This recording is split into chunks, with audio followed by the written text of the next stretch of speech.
नमस्ते, श्रीदेवी चैनल पर आप सब स्वागत है। आज एक लगोही गीत लेके आई हूँ। अब की सावन में सजनवा बोला घर कहिया अइबना।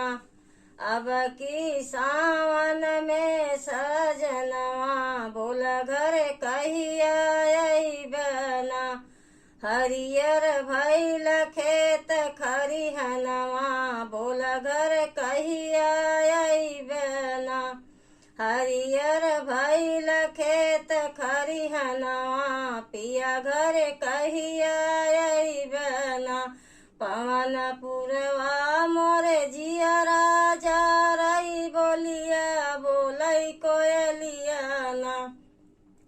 पुरवा पवन मोरे जियरा जारई बोलिया बोलै कोयलिया ना।